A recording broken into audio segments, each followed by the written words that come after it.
Sa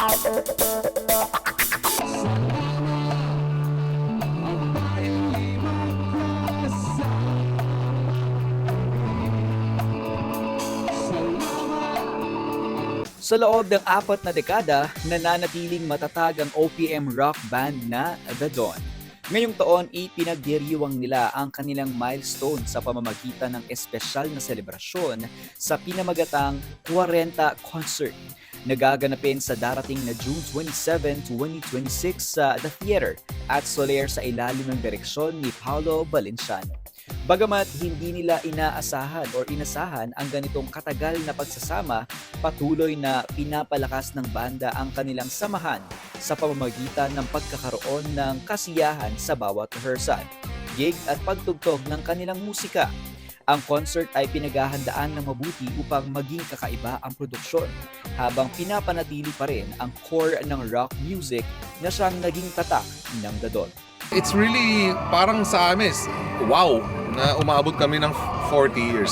So what better way to call a show than 40? Because it really sums up all the years and the times we've been together, all the challenges, all the successes.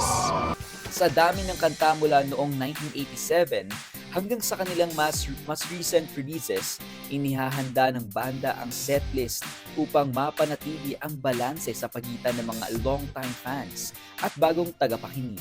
Kasama rin sa selebrasyon ang posibleng pagbabalik ng mga dating miyembro ng banda upang bigyang pugay ang kontribusyon ng bawat isa sa tagumpay ng The Dawn sa loob ng 40 taon. And also we'll be guesting former members. I guess it's no surprise there because napag-uusapan na kung sino yung makakarating kasi iba nasa abroad, iba naman may iba nang ginagawa, but we would love for all of them to be present.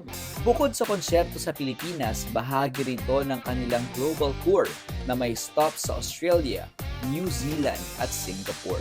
Mula sa mga klasikong kanta tulad ng Envelope Ideas, Salamat at Iisang Bangka Tayo, hanggang sa patuloy na pag-evolve ng banda bilang mga artist, nananatiling mahalagang bahagi ng musika at alaala ng mga Pilipino ang The Dawn.